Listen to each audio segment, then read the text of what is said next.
Dr. Sutton, you wrote 3 series of books while you were a research fellow at the Hoover Institute. Can you give me basically the background of the content of these series?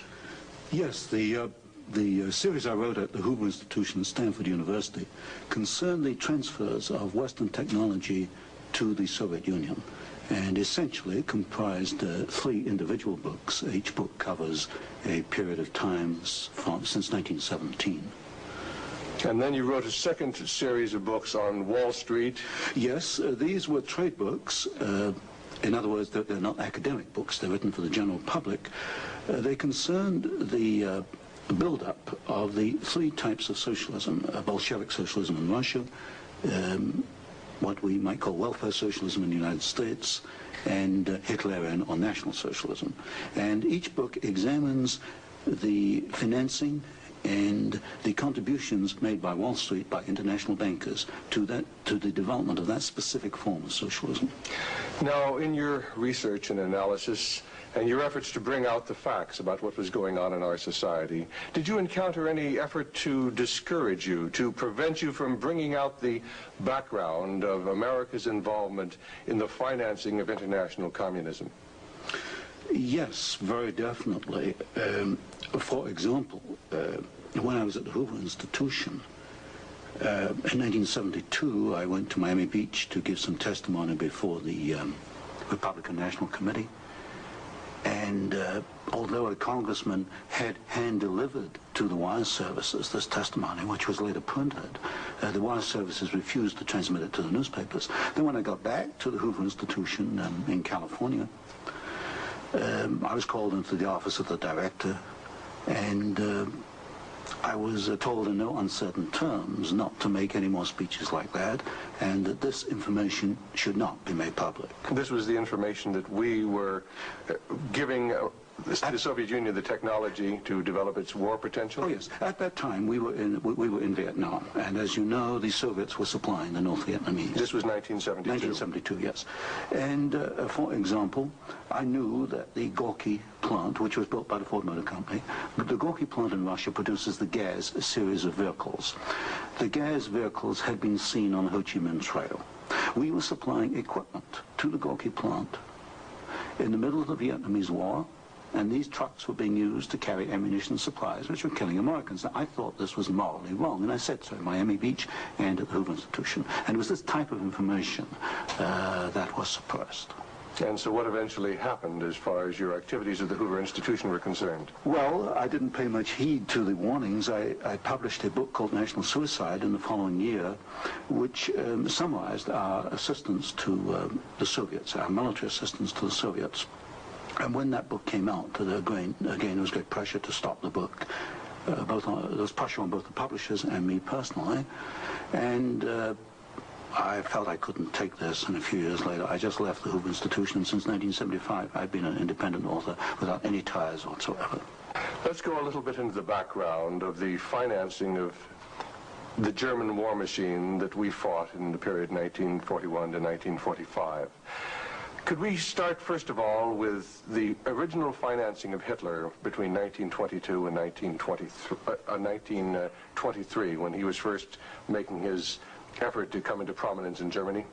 The original financing of Hitler, that's in the years 1922, came only partly from Germany.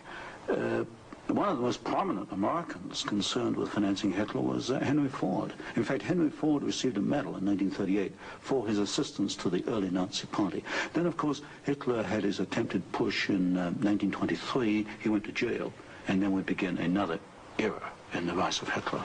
Right, and of course, he eventually came to power in 1933 by the electoral process. What about the financing of Hitler's electoral activities in 1933? This I can trace. I have traced it very exactly. I discovered amongst the Nuremberg records a series of bank transfer slips to the Delbrück-Schickler Bank in Berlin to an account which was under the control of Rudolf Hess. And this was the fund that was used to finance Hitler's access to power in March 1973. And amongst the corporations that transferred money to Hitler, I find not only R.G. Farben, which is quite widely known, but also German General Electric, AEG, which is under the control of General Electric in the United States, or was at that time, and companies like Osram and... Now, what was the tie-in between Osram and General Electric? The tie-in was a share tie-in. International General Electric in the United States had controlling interest in German General Electric, and also through share interlocks, a controlling interest in Osram in Germany. So then we have Ford and we have General Electric helping to finance Adolf Hitler's rise to power. Were any other large American corporations involved? Very definitely. Standard Oil, through its technical association with IG Farben, for example, Germany could not have gone to war in 1939 without tetraethyl. You need tetraethyl to raise the octane value of aviation gasoline. Germany had no means of doing that.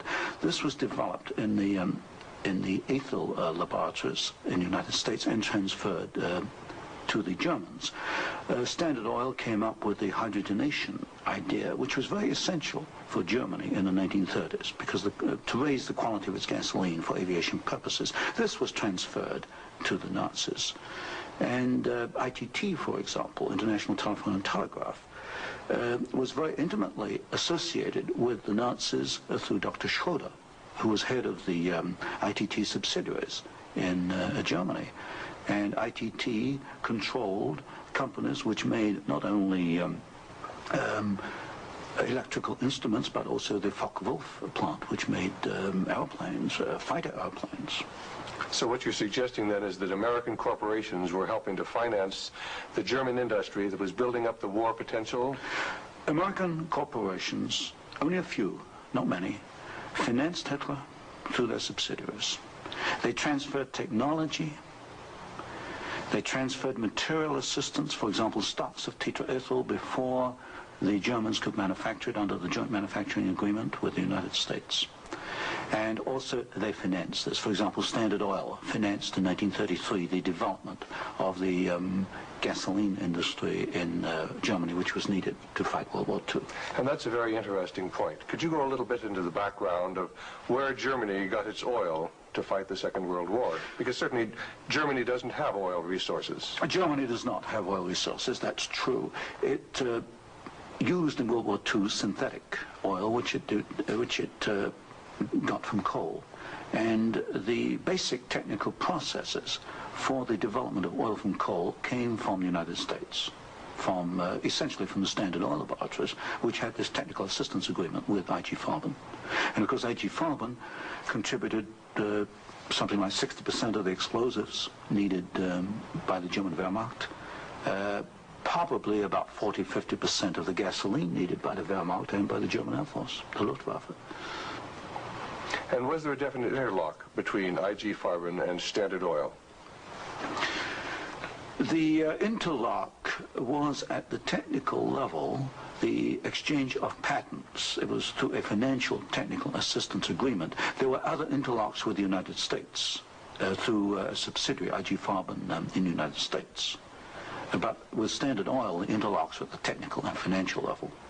And is it a fact, it's been stated, that there were members of the board of directors of Standard Oil who were also on the board of directors of American IG Farben? Yes, Walter Teagle is one name that comes to mind. And there were several directors. Was there an interlock with Ford between IG Farben and American IG Farben and the Ford Motor Company? Not that I can recall, not offhand. Not offhand. So basically what we're seeing then is American industry helping to provide the technology, helping to provide the finance, helping to provide the material that is going to allow Hitler to create his war machine. Yes, that is correct. That is correct. Now, in your book, Wall Street and the Rise of Hitler, you talked about the bombing patterns during the Second World War, and the fact that it was amazing that there were certain factories that were not bombed, whereas the majority of the German factories were decimated, German-owned factories. There were certain factories that tied into this interlock we've already alluded to, that for some strange reason seemed to escape the devastation of our saturation bombing. In World War II, the German electrical industry was or should have been a prime target for Western bombing. But in practice, the German General Electric plants were not bombed. Of the 10 major plants, not one was bombed, and a half a dozen others had trifling damage, broken windows, that kind of thing. So what we have here is a very interesting case of an industry which should have been bombed in World War II, but was not bombed, and yet we have American ownership, which raises a certain amount of suspicion as to why it was not bombed. But as far as the German-owned electrical companies, did they undergo a rather heavy bombing? I took a look at that. The Siemens plant, for example, they were bombed. There's no question. But the industry was not targeted as a general target. So Siemens, for example, was not bombed as heavily as, say, tank plants or aviation plants, that kind of thing. You mentioned the Ford plant in Cologne. Was this a prime military target? The Ford plant in Cologne should have been a prime military target. For example, the British Air Force, the Royal Air Force, did bomb the Ford plant at Poissy in France. But the Ford plant in Cologne, which was by far the largest Ford plant in Germany, was not bombed in World War II. But did our military planners intend to bomb it? In other words, was it on the aiming report? Well, I did look at the aiming reports for the plants in Cologne. Ford was known about. They knew that it was producing equipment for the Wehrmacht. But it was not bombed. It was scheduled as a target, but it was not bombed. So somewhere along the line, as far as the planning was concerned, the name of the Ford motor plant in Cologne was deleted, and yet the city of Cologne itself was totally decimated. The city of Cologne was decimated, as of course many other cities in Germany were decimated. But somewhere along the line, something happened. I suspect it was in the aiming committees, and without question, orders were sent out not to bomb certain targets, even though these were prime military targets. And that's rather reminiscent of some of the orders that went out during the Korean War, some of the orders that went out during the Vietnamese War to leave specific targets within the enemy's domain untouched by our strategic bombing. I understand that was so, although I've not investigated it. Now, in your book, Wall Street and the Rise of Hitler, there was one very interesting section about a special fund that Heinrich Himmler had, and the funneling of money from German corporations into this fund, even up into the years 1943 and 1944. And many of these corporations had strong ties into the American corporations, into the American parent corporations. Could you tell us a little bit about the Kepler Fund? The Kepler Fund was also known as the Konto S Fund.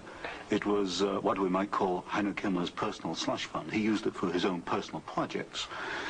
And what amazed me was both in 1933 and in 1944, the 2 years for which I examined the records, over half the funds came from American corporations. For example, in 1933, ITT, Standard Oil, General Electric, and possibly Osram were contributors.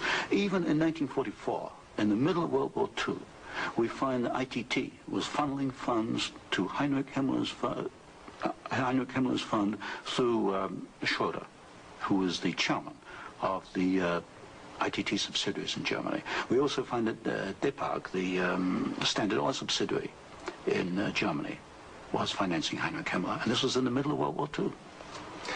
Now, were these facts ever brought out at the Nuremberg hearings? They were never brought out at the Nuremberg hearings, although the documents do exist within the files, within the records. They have not been published, as far as I know. And you actually had access to these records? Yes, there's some 400 tons of these records available, and many of them were at the Hoover Institution, or copies were at the Hoover Institution, and that's where I found the original documentation. I think it's a tragic part of our history when the American public doesn't realize the interplay then between great American corporations and the financing, the funding of the Nazi movement. Now, I wanted to talk just a little bit about the Nuremberg trials, because at the Nuremberg trials, the Nazis, the Nazi war criminals, the Nazi generals were held specifically guilty for what transpired. Were there any Americans involved? Were any Americans indicted? Were any Americans convicted as far as the financing of the Nazi war movement? Very definitely not. I looked at the criteria for what we might call war crimes under the Nuremberg tribunal. And there's no question in my mind that certain Americans well fitted the criteria which required indictment and trial. But no Americans were ever brought to trial. Do you think there was any conscious effort to conceal this fact, both from the Nuremberg War Tribunal and from the American public? Well, there was a conscious effort in the fact that these businessmen were very prominent in stating in 1946 that they had no knowledge of what Hitler was doing, and yet they were intimately involved with the build-up with Hitler. I suspect that this was not published in the media at the time, although I've not checked that. But certainly the role of American corporations and American businessmen in aiding Hitler has not been published. Now, what about the actual financing? What about the loans from large American banks, from large British banks, to Hitler's government in that period between 1933 and 1939, when Hitler was preparing for war? Well, you've got to go back a little earlier and look at what are known as the Young loans, which were very important because I think they brought about the economic collapse of Germany in 1933. That was the Young plan. This was Owen Young, who was, of course, chairman of General Electric. Here we got a man who actually made the loans as an officer of the United States government, which brought about the collapse of Germany in 1933, enabling Hitler to take over.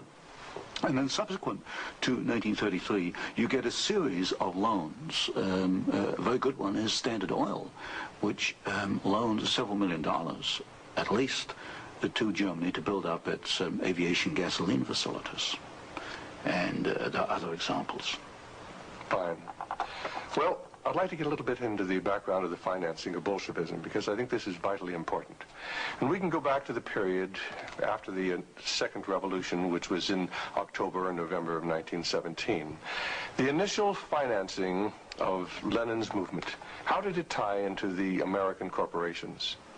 Was there any American involvement in that period between 1917 and 1918, when Bolshevism was just beginning to get a foothold in Russia? Yes, there were several incidents. The most important is one involving Colonel William Boyce Thompson, who was the largest shareholder in the Chase Bank, which of course today is Chase Manhattan Bank. And I published in one of my books a copy of a cablegram which transferred funds from New York to Petrograd in December 1917, $1 million to be precise. And Colonel Thompson made the statement later that this $1 million was given to the Bolsheviks to consolidate. They had just begun to take over Russia. They only controlled Moscow and Petrograd at that time to aid the control that the Bolsheviks were extending in Russia. This is a very clear case. $1 million, American funds transferred through an American Wall Street intermediary to the Bolsheviks. And didn't you publish that document here in Wall Street and the Rise of Bolshevism? I published two statements. One is a copy of the cablegram, and the other is a copy of the news clip of the statement made by Colonel Thompson at that time that he had made this contribution. Now, why would an American capitalist, an American financier, help to aid Bolshevism? The only answer, and of course this puzzled me for years, you know, why? Why? Because we understand there to be an opposition. And the only answer I can come to is one of captive markets. The United States did not want another United States in the world. And of course, if you look at the world map, Russia is 2 or 3 times larger than the United States. Imagine this as another United States, as another competitor to the United States. What the United States wanted, or Wall Street wanted, was a captive market. And of course, socialism is a captive market because my earlier studies at Stanford University had brought out the fact that a socialist system cannot innovate. It's got to import innovation and technology from the West.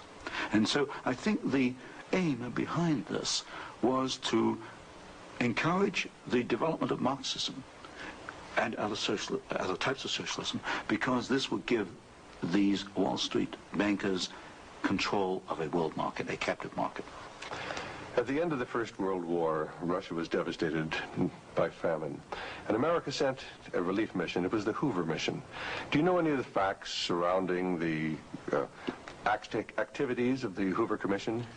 Well, there's no question that in 1922, 1923, Russia was finished. Industrial output was perhaps 8 or 10%. of 1913 figures, and people were starving by the hundreds of thousands. And the Hoover mission was organized, of course, to send aid to Russia. But most of the aid went to the Bolsheviks, who controlled really quite a small part of Russia at that time. Only a very small part of the aid went to the White Russians or to the Far East. And then after 1922 and 1923, Lenin instituted something known as the New Economic Policy, or this series of 5-year plans. Can you tell us about the 5-year plans and the part that the major American corporations, major world corporations, played in building up the Soviet Union? Well, there are two separate phases here. The new economic policy was started in 1923 by Lenin, and I found, and I published this in my first book from Stanford, that every single Russian industry was rebuilt or restarted by foreign corporations, mostly German, British, French, and American. By 1928, Russia was back to approximately its 1913 industrial output. And at that point, she began to think of these grandiose 5-year plans. And in 1928, Gosplan, which is the Russian government planning commission, actually designed an initial 5-year plan, but this was thrown out. It was inadequate, and American corporations were were brought into Russia. And the first 5-year plan and the second 5-year plan were actually designed in the United States by American corporations. And what were these corporations? Which ones specifically were involved? The design of the first 5-year plan was by a corporation probably not known to most Americans, Albert Kahn. But Albert Kahn was the foremost industrial architect in the United States. And Albert Kahn laid out the basics of the first 5-year plan for the Soviets. And then we find, again, the same corporations involved with the construction of the plants. International General Electric, certainly, DuPont, Ford Motor, Hercules Motor, Curtiss-Wright in aircraft engines, and even some corporations which today were forgotten about, like Valti and Chance Vought. These were aircraft manufacturers at that time. And so American corporations came in and they built the first 5-year plan. But what was important, the Soviets then copied these plans, and this accounts for the tremendous Russian output. They took this initial equipment and they multiplied it, they copied it by the 100. Now, how about Ford Motor Company? Did they play a part in the building up of the Soviet potential? Very definitely. Ford Motor Company built the Gorky plant, and the Gorky plant produces the GAZ series of vehicles, that's G-A-Z, and these are trucks and some automobiles. And right from the early 1930s, you find that the GAZ plant has had military potential, and Ford knew that when it went in and built the Gorky plant. And we know it because I found statements to this effect within the State Department files. Sometimes we hear the name Averell Harriman. Did he play a part in building up the Soviet technology? Very definitely. In fact, Averell Harriman came out of the Soviet Union financially at a profit. He took over the Georgian manganese concession in the early 1920s. Got this back on his feet for the Soviets, and manganese became a prime export for the Soviets, and so they were able to sell this abroad, get foreign exchange, which financed their industrialization. And then they bought out Harriman about 1929, and Averell Harriman received as compensation $1 million more than he put in the first place. How about Armand Hammer of Occidental Petroleum? Armand Hammer is a very interesting example. Armand Hammer received the first foreign concession in 1922. In asbestos in the Ural Mountains. And he also conducted for the Soviets a number of other enterprises, right down to pens and pencil manufacturing, for example. But Armand Hammer is interesting because his father, although Armand Hammer today is chairman of Occidental Petroleum Corporation, his father was Julius Hammer, who in 1919 was Secretary General of the Communist Party USA, which emphasizes the argument I make throughout my books, that at the top level, there's no difference between your top communists and your top capitalists. They interlink. You've got Armand Hammer, chairman of Occidental Petroleum. His father was Secretary of the Communist Party USA in 1919. So it's basically a power grab. It's a power grab, an international power grab. Now, during the Second World War, why, Russia was pretty well decimated once again by German forces. What part did the American Lend-Lease program play in building up Russia's industrial capacity after the Second World War? Well, Lend-Lease built up Russia's capacity, modernized it, and expanded it during World War II. And there was some continuation all the way through perhaps to 1948, 1949. There was a program after Lend-Lease, which was supposed to be restricted to foodstuffs and industrial materials, but in effect, I checked the records in the warehouses in Sutton, Maryland, I find that even after World War II, and this was against the intent of Congress, I suspect, there was a massive transfer of the latest industrial equipment to the Soviet Union under the so-called Lend-Lease program. Now, in 1948, there was a fascinating book came out by Major Racy Jordan, in which he talked about American aid to the communists as far as their ability to build nuclear weapons. Did you ever have an opportunity of verifying the facts that we had given them the heavy water, we'd given them the wherewithal to build their atomic weapons? Well, as part of the work I was doing at Stanford, I did investigate the shipping documents for Lend-Lease, and I took a sample of these documents. I checked them against Major Jordan, and broadly, Major Jordan was correct within, say, about 5%. And Major Jordan, of course, made the charge that we had shipped materials to the Soviets, 1944, 1945, which were later used in their atomic program. There is no doubt he is correct. We shipped heavy water, which is essential, but we shipped other items which are perhaps less obvious to the layman. We shipped, for example, aluminum tubes, and aluminum tubes are essential for atomic energy development. We shipped graphite, and graphite is another essential component. So generally, as far as I could check, and I checked the original government Lend-Lease document, General Major Jordan was correct. Now, as the years have gone by, of course, we see a growing Soviet nuclear threat. The Soviets now have MIRV missiles. Can you give a little of the background on how the Soviet Union, which really didn't have the technology to develop those MIRV missiles that threaten our cities today, how were they able to develop the MIRV capacity? Well, you've got to go back and look at how the Russians were able to develop a rocket, space technology anyway. What they did after World War II was American forces were held back for a while the Soviets occupied East Germany. They stripped East Germany. They took back the latest of the V-2 rocket technology from Peenemünde and other places. And the V-2 became the basis of the Russian space technology. Now, if you skip the intervening years, you will find when you come to the early 1970s that the Russians did not have the capability to MIRV their missiles. And in particular, they lacked the ability to produce the very precision, micro-miniature ball bearings that are needed for the control systems. There was only one company in the world, Bryant, Chuck and Grinder, which could make the machinery which machines the races within which these ball bearings run. And without those races, you just cannot make MIRV missiles in any quantity. You can make one off, but not in quantity. Bryant, Chuck and Grinder was allowed to ship to the Soviet Union 45 of these machines at a time when we only had 33 in the United States. But wasn't there any objection to doing this? I objected at Miami Beach in 1972. Other people objected, but the objections were squashed.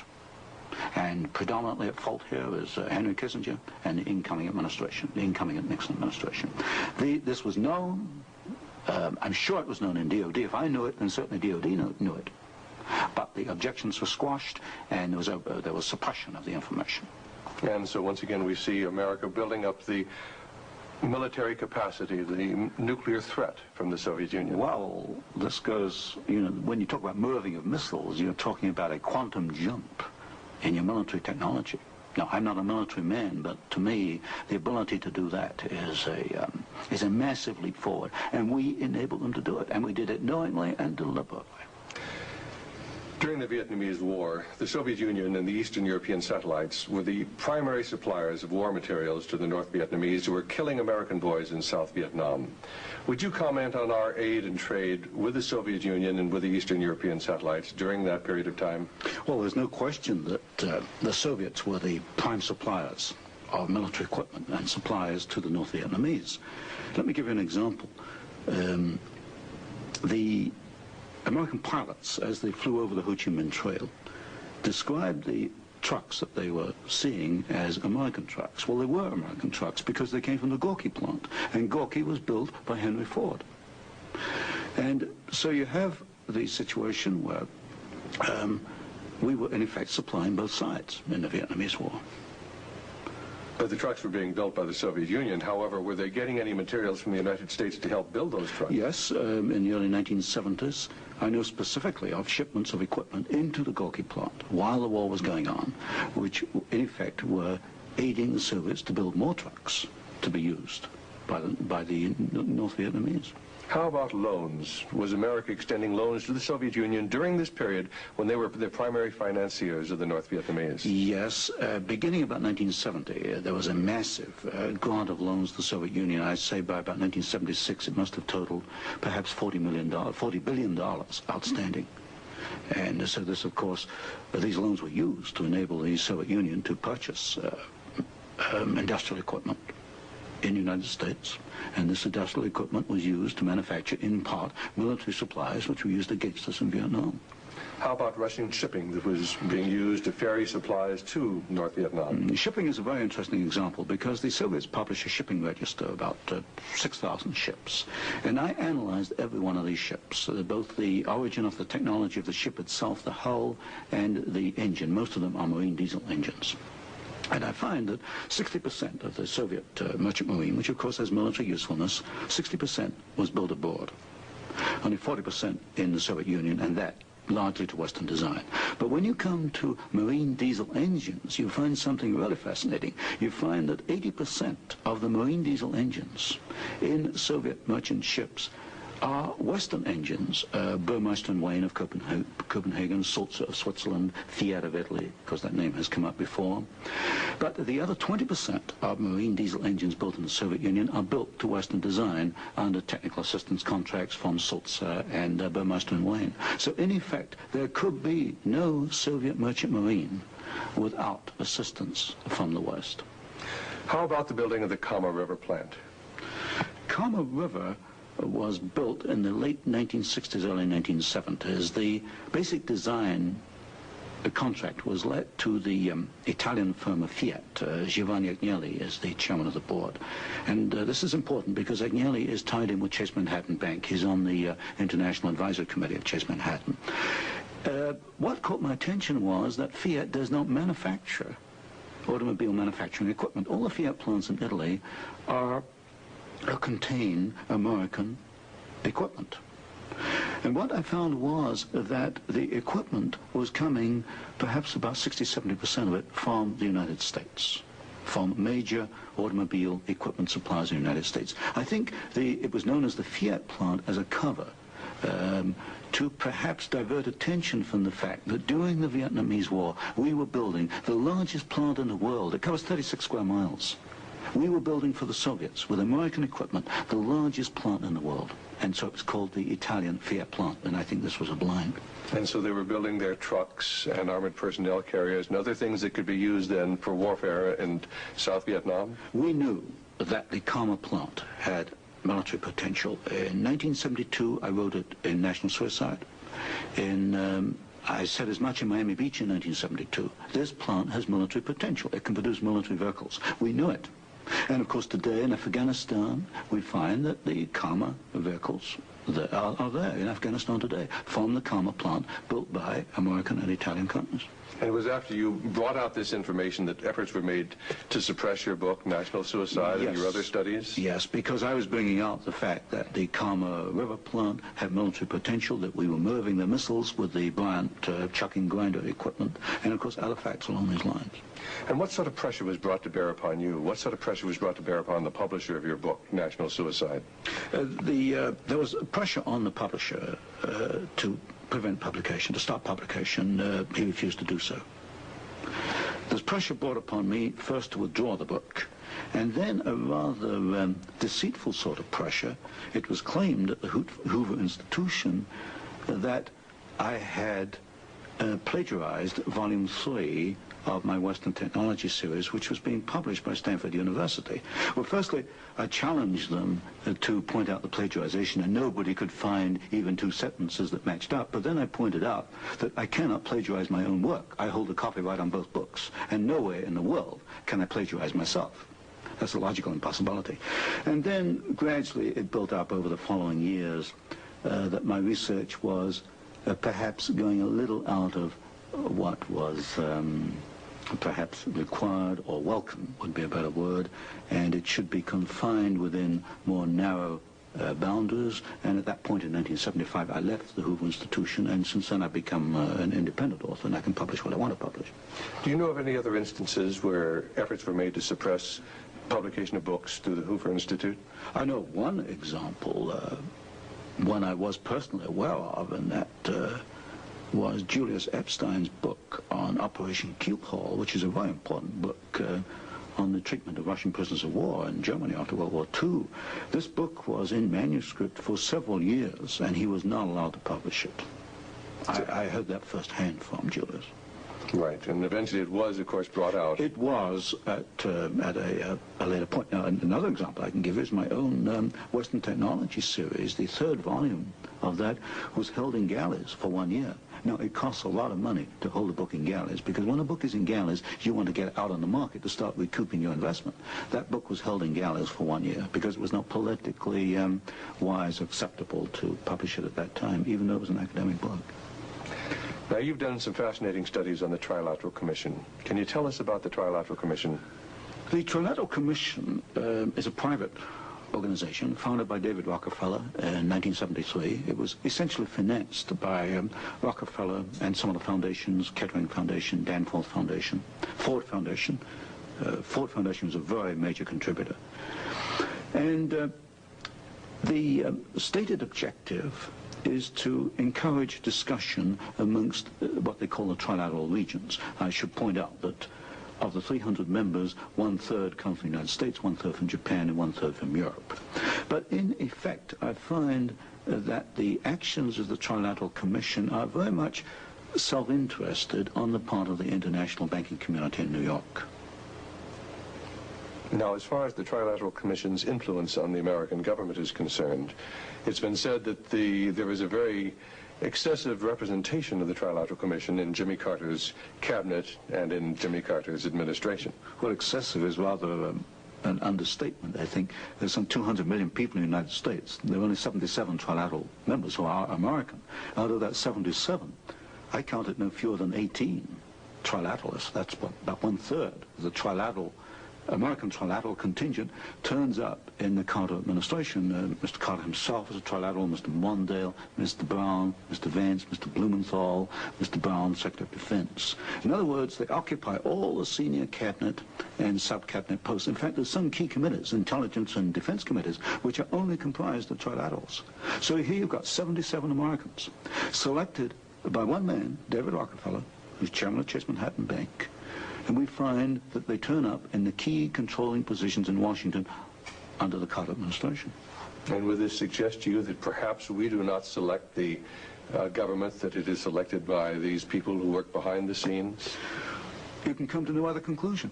If you look today at who's running for office, you find Mr. Bush is a trilateral, you find Mr. Anderson is a trilateral, Mr. Carter's a trilateral. We find articles appearing in Newsweek magazine, Time magazine, U.S. News and World Report, many of the major media telling us there's really nothing to be concerned about from the Trilateral Commission. Is there any interlock between the Trilateral Commission and the major media in the United States? Yes, there is an interlock, particularly in the news media. For example, the Chicago Sun-Times, the executive editor there, James Hoagie, is a trilateral. You'll find Saul Leinowitz is a director of Time magazine. And I think, yes, Henry Schacht is a director of CBS. So there very definitely is an interlock between the trilaterals and the media.